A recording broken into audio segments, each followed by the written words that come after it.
Hola, bienvenidos a Nation Braining Project, tu podcast Discovery Neuroeducation. ¿Qué tal?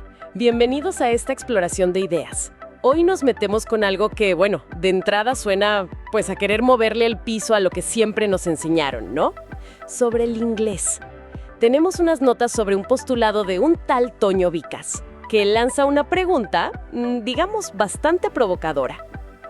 ¿Y si palabras como run, fly, think, incluso can o will, no fueran realmente verbos? O sea, no en el sentido que los entendemos desde el español. ¿Y si en su esencia fueran más bien sustantivos, que esperan a ser activados? Exacto. Es una propuesta que, sí, desafía la gramática tradicional de frente. Lo que vamos a hacer hoy es, desmenuzar este análisis, ¿no? Basado en las notas que tenemos de Vicas. Explorar por qué él cree que estas palabras son, como las llama, sustantivos funcionales. Y cómo argumenta que necesitan un activador externo para funcionar como verbos. Y claro, ¿por qué esto marcaría una diferencia fundamental con la estructura del español? La misión es, entender a fondo esta perspectiva que es, la verdad, poco convencional y ver qué implicaciones podría tener. Perfecto. Vamos a desglosar esto entonces. La idea central de Vicas, según estas notas, es que esas palabras que siempre hemos visto como verbos, piensa en run, correr, fly, volar, sleep, dormir, o incluso otras como bear, soportar, pero también oso. Vicas dice que no llevan la acción o el estado en su ADN léxico, digamos. Argumenta que son fundamentalmente sustantivos, que nombran conceptos. Y aquí viene el giro, el punto clave que señala Vicas.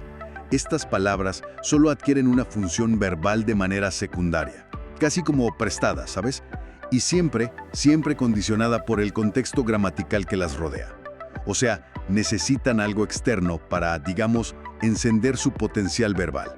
Puede ser la partícula to que vemos antes de la palabra, to fly, to sleep, o también la presencia indispensable de un sujeto gramatical, he flies, they sleep.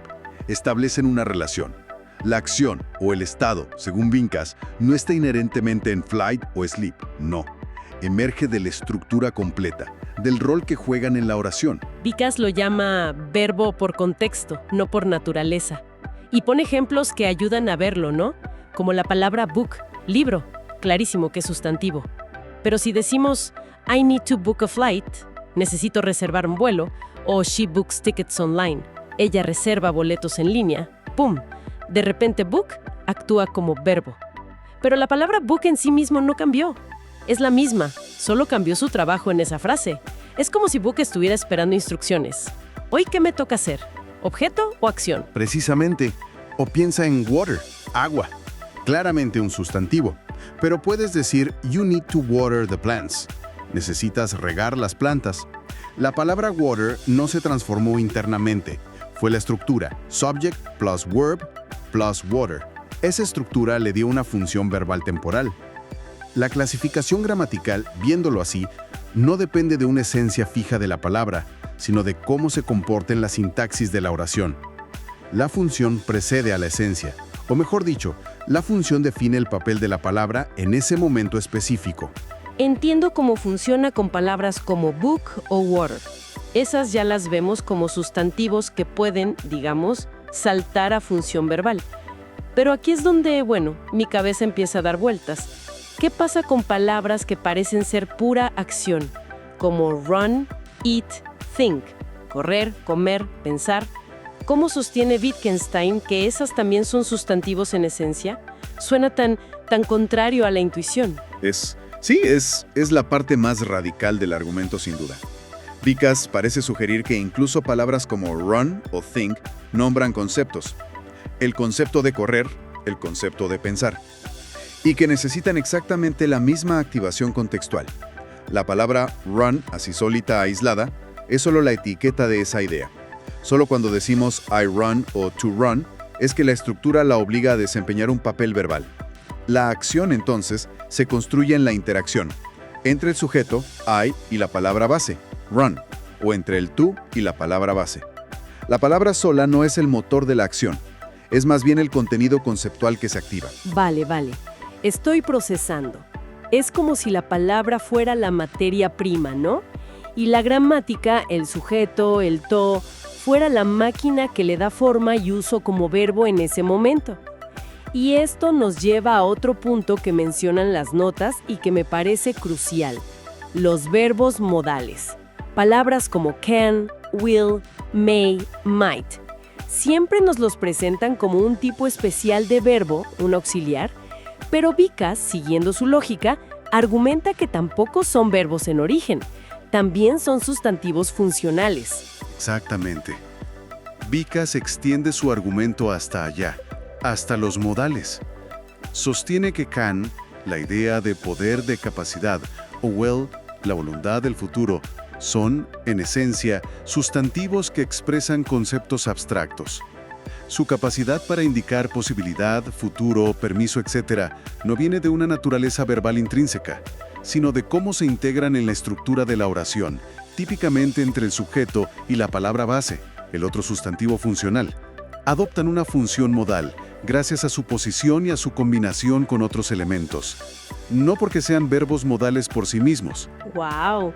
Eso sí que es, pues, darle la vuelta a la tortilla, como dicen. Y Vikas conecta esto, según las notas, con algo que todos los que hemos aprendido inglés hemos, pues, sufrido o al menos notado, ¿no? La necesidad constante de usar verbos auxiliares como do, does, did, para hacer preguntas o negaciones súper simples, o la dependencia de can, will y los demás para expresar cosas que en español a menudo van en la conjugación del verbo principal. Justamente, para Vikas, esta dependencia estructural del inglés en ayudantes, o como él parece llamarlos de forma un poco crítica, muletas gramaticales, es una consecuencia directa de la falta de verbos autosuficientes. Si las palabras base como run, like, work, no son verbos inherentes, entonces no tienen la capacidad intrínseca de, por ejemplo, formar una negación o una pregunta por sí solas. Necesitan un auxiliar que cargue con esa función gramatical. ¡Claro! Y aquí la comparación con el español es brutalmente clara, ¿verdad? En español, si quiero negar que alguien vuela, digo él no vuela. Punto. Se acabó. El verbo vuela, de volar, lo hace todo. Indica la acción, el tiempo presente, la tercera persona singular, el modo indicativo y, crucialmente, se deja negar directamente por la partícula no. No necesita contratar a un ayudante como do o does. Es autosuficiente para la negación. Exacto. El verbo conjugado en español es una unidad riquísima, semántica y gramaticalmente. Contiene muchísima información compactada. En cambio, para decir lo mismo en inglés, tienes que construir la frase he does not fly. Según el análisis de Vikas, fly por sí solo es incapaz de vehicular la negación. Necesita la presencia explícita del sujeto, he, para la concordancia, y necesita al auxiliar does, que sí se conjuga con el sujeto, para llevar la marca de la negación. El not se apoya en does. La verbalidad de la negación no está contenida únicamente en fly, emerge de la combinación estructural completa. Subject plus auxiliary plus not plus base word. Es fascinante verlo así, de verdad. Es como si, en inglés, la información que en español concentra el verbo estuviera distribuida, repartida entre varias piezas. El sujeto, el auxiliar cuando lo hay, y la palabra base, ese sustantivo funcional. Siguiendo esta lógica, incluso en una frase afirmativa simple como she runs, ella corre, la acción de correr no residiría solo en runs, sino en la combinación inseparable de she plus runs. El sujeto es indispensable para activar la función verbal de run. Precisamente. Vikas argumenta que esta dependencia fundamental del contexto sintáctico, ya sea la preposición to fly, el sujeto con su concordancia, he flies, o los auxiliares y modales, does not fly, can fly, will fly, es la característica definitoria de estas palabras en inglés. No son verbos en el sentido robusto que tienen en español o en latín. Son, sugiere él, bloques de construcción léxicos, sustantivos en su estado base, que necesitan un andamiaje gramatical específico para activarse y desempeñar un papel verbal en la oración. Bien, bien. Creo que ya tenemos una imagen bastante clara del argumento central de Vikas. Ahora, aterricemos esto. Si seguimos esta línea de pensamiento hasta el final, ¿cuál es la conclusión principal a la que llega en estas notas? ¿Qué significa todo esto para nuestra comprensión profunda del inglés? Pues mira, la conclusión de Biascas presentada en estas notas es audaz. No hay duda. Y sí, va contra la corriente de mucha lingüística tradicional. Afirma que el inglés, en su núcleo estructural, carece de formas verbales verdaderamente autosuficientes, al menos si lo comparamos con lenguas como el español, el francés, el italiano o el latín. Lo que comúnmente llamamos verbos en inglés son, desde su perspectiva, sustantivos funcionales. Sustantivos funcionales. El término como que captura bien la idea, ¿verdad? Son sustantivos en esencia, pero que pueden adoptar una función verbal bajo condiciones específicas. Y estas condiciones son los activadores que mencionabas antes. ¿Podemos repasarlos rapidito? Claro. Según Vicas, estos sustantivos funcionales necesitan activarse mediante mecanismos gramaticales externos y obligatorios. Las notas destacan principalmente 3. 1. La adición de la preposición to para formar lo que tradicionalmente llamamos infinitivo. To run, to think. Vicas podría verlo como la señal de que ese concepto, run, think, se va a usar en un rol potencialmente verbal. 2. La colocación junto a un sujeto gramatical explícito, con el que la palabra base a veces concuerda en número. La famosa S de tercera persona singular, she runs. Esta conexión sujeto-palabra base es crucial para la activación. Y 3. La dependencia de auxiliares, do, does, did, have, has, had, las formas de be, y modales, can, will, may, should, etc., para expresar una gama amplísima de funciones: negación, interrogación, tiempos compuestos, aspecto progresivo o perfecto, modalidad. Sin estos activadores contextuales, la palabra base, run, think, like, permanecería según esta teoría en su estado conceptual, sustantivo o neutro. Esto tiene que tener implicaciones enormes, sobre todo para quienes aprendemos inglés desde una lengua romance como el español. Esa sensación que a veces tenemos de que el inglés es complicado, ¿no? Lleno de reglas auxiliares, excepciones. ¿Podría ser que parte de esa percepción venga de esta diferencia estructural tan fundamental? Estamos acostumbrados a verbos que son como navajas suizas, ¿sabes? Hacen casi todo el trabajo pesado ellos solos. Exactamente. Si la perspectiva de Vicas tuviera validez, o incluso si solo lo usamos como un modelo explicativo alternativo, podría cambiar radicalmente cómo abordamos la enseñanza y el aprendizaje del inglés. Ya no se trataría solo de memorizar listas de verbos y sus conjugaciones, que en inglés son bastante limitadas comparativamente, sino de comprender profundamente cómo la estructura de la frase activa y da función a esas palabras base. El foco se desplazaría de la palabra aislada a la relación sintáctica. Sujeto plus auxiliar modal se aplica plus palabra base. Cambiaría la pregunta fundamental entonces. En lugar de ¿cuál es el verbo aquí?, quizás la pregunta más útil sería ¿cómo se está construyendo la acción o el estado en esta oración? ¿Qué piezas, sujeto, auxiliar, palabra base, están trabajando juntas para lograrlo? Correcto.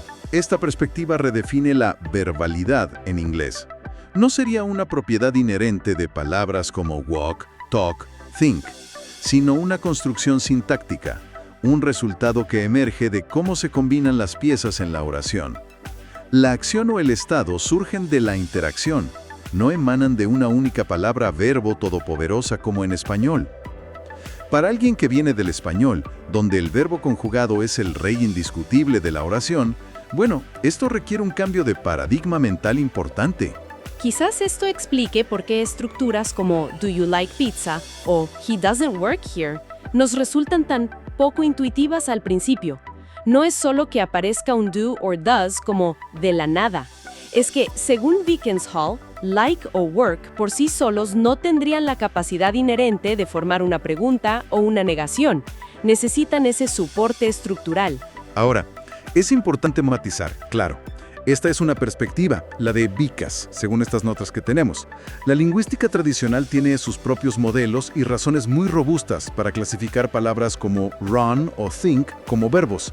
Se basan en otros criterios, semánticos, morfológicos, distribucionales.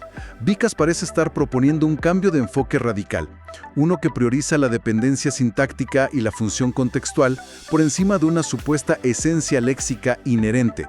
Entiendo. No se trata de decir que la gramática tradicional esté mal, sino que Vikas ofrece un modelo alternativo. Quizá uno que resuene más con ciertas dificultades que experimentan los hablantes de lenguas como el español al aprender inglés. Es una perspectiva muy funcional, centrada en cómo se usan las palabras en la práctica dentro de la oración. Exactamente. Es un modelo que busca explicar ciertas características muy notorias del inglés, como la simplicidad morfológica de muchas palabras que cambian de función o la fuerte dependencia de auxiliares. Lo hace postulando una naturaleza subyacente diferente para sus verbos.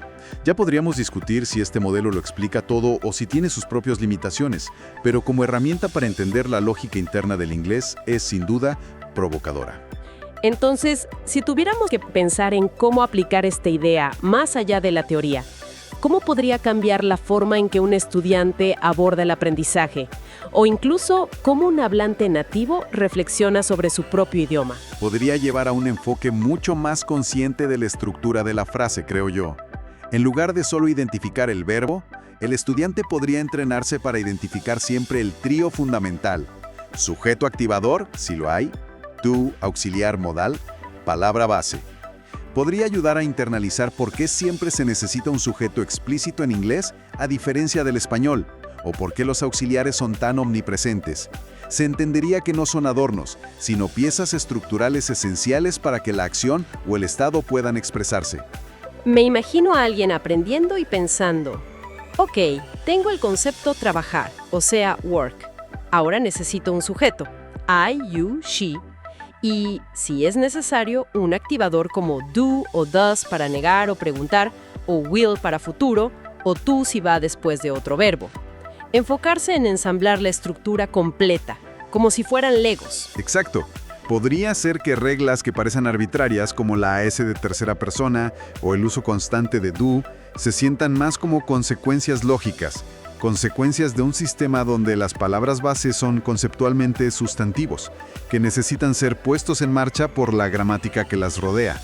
Y para un hablante nativo, podría ofrecer una nueva apreciación de la elegancia o la peculiaridad de la sintaxis inglesa, de cómo construye significado a través de la combinación y el contexto, más que a través de la riqueza morfológica de una sola palabra. Así que ahí queda esta idea de Toño Vikas, extraída de estas notas que revisamos hoy.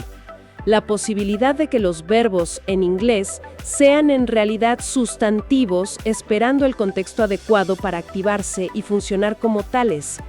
Una reevaluación bastante profunda, ¿no?, de uno de los conceptos básicos de la gramática. Es realmente notable cómo una perspectiva diferente puede hacernos ver algo tan familiar con ojos completamente nuevos. Sin duda. Y para dejar una última reflexión flotando en el aire. Más allá de si aceptamos o rechazamos por completo la propuesta de Vikas, podemos usarla como un ejercicio mental, uno estimulante. Si intentáramos conscientemente leer o escuchar inglés aplicando este filtro, ¿qué notaríamos? En lugar de buscar instintivamente solo la palabra que denota la acción o estado, el verbo, ¿qué pasaría si nuestro foco principal fuera identificar la estructura de activación completa?